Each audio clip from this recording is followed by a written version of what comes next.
Hi everybody, it is Gaz Jackson and this is an exclusive video for Australian Dog Attacks We Must Act Now. And this is just so I can, I suppose, give my 2 cents worth on, as being a professional dog trainer, on dog attacks and what my opinion is on it. And we had quite a few people which have contacted me and asked numerous questions on pit bulls and dog attacks and dog parks. So I've grouped them into 4 categories. And just so you know a little bit more about me, I've been a professional dog trainer for nearly 40 years. I've been a decoy for 40 years, and that's wearing the body bite suit, getting bit by dogs, and also hundreds and hundreds of pit bulls in my career. I've housed them, cared for them, I've bred them, and I've also been involved with the breed-specific legislation with the American pit bulls through my association with council and animal control officers, and I watched the whole thing happen. I saw the effects of it. So I'm just going to give you my opinion about it. I'm not going to sugarcoat anything. I'll just tell you how it is. Whether you like it, great. If you don't, great. Everyone's opinions are like arseholes. Everybody's got one. So I'm not here to as a popularity contest. I'm here just to give you the cold hard facts. So first of all, why dogs attack? Many years ago, the pounds were filled up with Labradors and Shepherds and cattle dogs, and now 90% of the pounds are filled up with bully breeds, pit bulls and staffies and Mastiff crosses, etc., etc. Probably the biggest reason I've seen as a professional dog trainer on why dogs attack is that dogs that have total no socialization in the critical period of their life, and this is before 16 weeks of age. The reason people don't socialize them is because they get this shocking advice from the vet to say keep the dog away until they have all the vaccinations. As a result, the dog goes out into the big bad world as an older dog and is paranoid and skittish towards everything, and the dog then becomes animal aggressive, human aggressive. Starts off as a young pup at say 5 months of age with a lot of fear but high suspicion. Fear starts to go down, the defensive aggression starts to go up, and all of a sudden you have a land shark. So that's probably the number one cause of it. Obviously, there's people that train the dogs as well, like myself, that trains the dogs to do the bite work, and that's another reason why dogs attack, because they're trained to bite. But generally, when you do this, the dogs are secured in yards, and there's never a problem there. The next one is that the dog is territorial of their own property, and generally this is more so with hard character, strong dogs that become even more territorial of their property, and they see anyone as a threat, and this can extend from their property to out in the street, and if they get loose, the next thing they're trying to attack everyone out there. So that's another reason. But also another big one is that people treat dogs like anthropomorphically, where they treat them like a little child. They sleep with them in the bed. The dogs become that dependent on them. Whether you call the pit bulls a nanny dog, whatever you want to call it, but the dog, you have problems with the rank structure. Where the dog is elevated from last on the list to number 2 underneath, the owner in the bed there. Next thing, the dog wants to attack other family members, or becomes that dependent that the dog becomes overprotective and thinks everybody's a threat. So there's a number of reasons there. In most cases, it's how they've been raised. Now, another interesting thing is that with the pit bulls and different breeds, they are actually genetically hard character dogs. They're a fighting dog. They're strong character dog. And when you combine that genetic base with environmental factors of no socialization, bad experience, taken to the dog park and the dog gets attacked by another dog and now he's paranoid, wants to kill all the other dogs, and add those environmental factors to the genetic base, that is going to equal the behavior, and that's why so many dogs are actually biting. It's the genetic base plus how they've been raised, and that is the big thing, and probably the biggest thing on dog bite prevention is the education of people. If people, just about every person that owns a pit bull and whether it be other large breeds of dogs, aggressive dogs and that, they don't want the dogs to be aggro and chew people up. So if they had the education how to raise them right, you won't have this problem. But it's because they get bad information, false information. These are some of the big reasons. Now, the other thing which is very relevant to dog attacks is the RSPCA PCA and the Pure Positive Force-Free Dog Trainers. Now, I know this might sound a bit silly, but it is, because everybody's been shamed for using check chains, pinch collars, electric collars on the dogs, all the life-saving management tools. Now, they've been banned, taken away, people have been shamed into using them, and as a result, everyone's trying to take these big, hard character dogs for a walk on a harness. Or a flat collar, and when that dog drags you down the street to attack another dog, you got absolutely no control on that dog, and you can't get control because all your tools have been banned. So because of the, I suppose, the snowflakes, so between them and the vets combined, they're probably the biggest cause for more dog attacks than anything else. It's the education that people need, and that's probably number one, and that's also why my book, Dog Bite Prevention, I'm taking extracts from that. I'm going to be releasing that online and donating all the profits to the Kokoda Youth Foundation on that. So it's actually 100% we're donating to them. Okay, there's been a big call for breed-specific legislation, banning the pit bulls, etc., etc. And I can tell you now, it will not work. All you'll be doing is lining the pockets of a few interested groups. I've seen it firsthand when the pit bull legislation came in, breed-specific legislation. All the pit bulls went underground.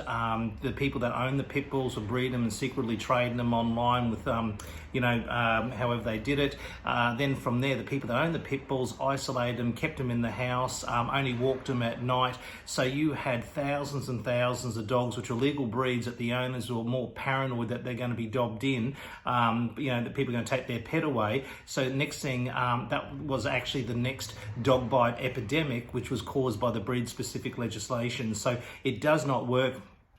People just get dogs over the border. If one state, Queensland, puts in the breed-specific legislation, they'll start bringing them in over the border from different areas. They'll bring in imported semen. They'll call them Amstaffs. It will not work. And the only winners out of this is putting more legislation on the dogs, and then with that compliance, the RSPCA will actually make a fortune on it, because they actually get paid by the council to be able to board the dogs and put the dogs down, etc. So they're the only winners in this. So much for all creatures, great and small, but when it comes to pit bulls, kill them all. And I saw that the lady that was in charge of the pit bull identification chart was trained all the animal control officers when they went out and started getting them all into the pounds as banned breeds. She then got employed full-time at the RSPCA. The breed-specific legislation will not work. I think if you're going to do that, you just make it an illegal import into Australia. Just can't bring any more in. Make recommendations, get them to sext, and then they'll eventually die out. But more than likely, it's not going to happen. That's probably a more sensible way of doing it. But the pit bulls, there's so many out there, and as soon as it becomes an illegal breed, they're going to be pumped out 10 times quicker, and there's going to be so many more pups out there, but you won't know. The only thing you'll know about the pit bulls and other breeds is when you hear a dog attack on the news, and that's going to be it. And the dog attacks are caused by the breed-specific legislation. Total failure, and it does not work. Yeah, I suppose there's a lot of politically correct dog trainers and rescue groups, and with the rescue groups, their main priority is to get the dog into a home, and some of them try to get every dog into a home. They're a no-kill shelter, and they try to get everything, so they have dogs with aggression, they try to get in the home. So it's misleading to the public. They shouldn't be doing that. Not every dog should live. Some dogs should be put down if they're a danger to the community. I agree with that totally. A lot of the no-kill shelters actually take dogs they can't get rid of back to the RSPCA for them to put them down, so they maintain their no-kill status. And I've seen it numerous times before. We've done independent evaluations on shelter dogs where the shelter have wanted to keep a dog, beautiful pit bull female, which I said was a dangerous dog. This dog was going to really do some damage. They refused to listen to me, and as a result, the dog killed another dog, and also broke another dog's leg by dragging it through a cage before that dog was put down. So there are some dogs that should not be saved, and they should be put down for public safety. And this is where the rescue can't go around trying to tell everybody that, you know, that all these dogs are 100% safe. It just needs to be, you know, in a home on its own, but don't take it out in case a dog tries to, you know, kill a person or another dog.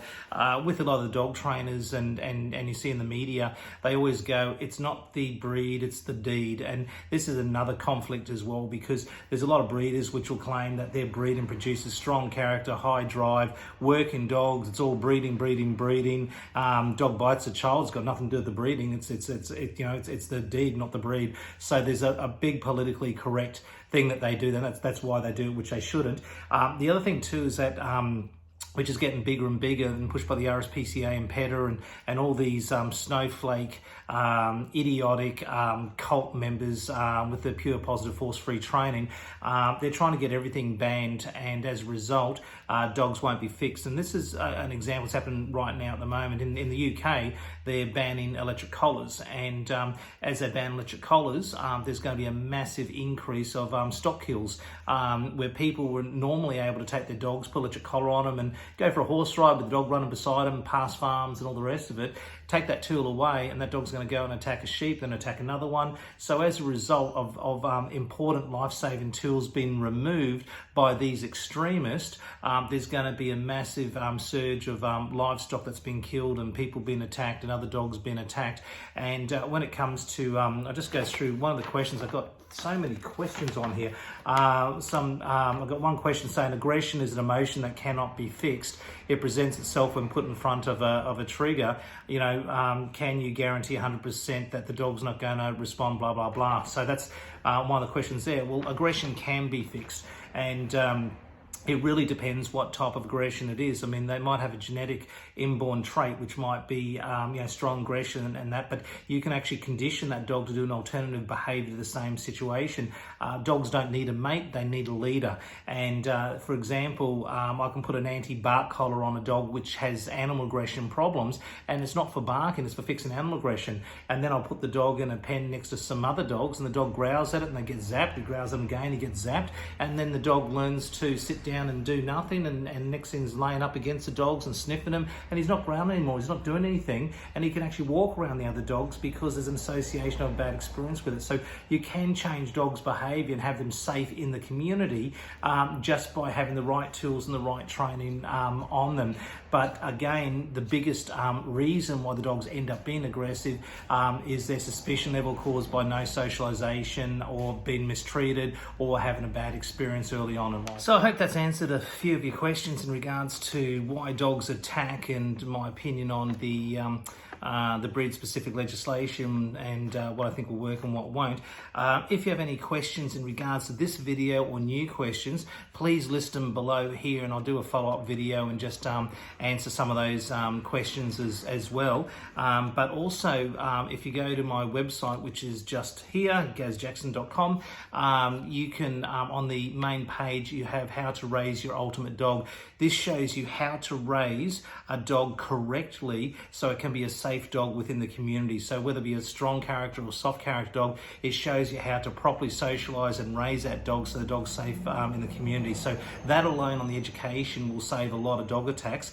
The second one I've got available for $5, and that $5 goes to the Kokoda Youth Foundation. We're donating 100% of that to them, and you pay $5 and it's an extract from my book on dog bite prevention and procedures guides. This shows you what to do if you're confronted with a dog. So it shows you evaluation of a dog, how to get in and out of a yard with a dog, and some basic safety around dogs. So that's another good one, and that's available for $5, which goes to charity. So there's two things, and this is me being proactive and putting community responsibility above personal gain. That's why both of these are available at no profits to me at all. And this is to keep the community safe with education as well as instructions on how to get around a dog attack. I'm Gaz Jackson, and any questions, please get back in touch with me. But this is an exclusive video for the Australian dog attacks. We must act now, and we all got to do something to help bring the dog attacks down, and you're doing a wonderful job, and keep up the great work. Bye for now.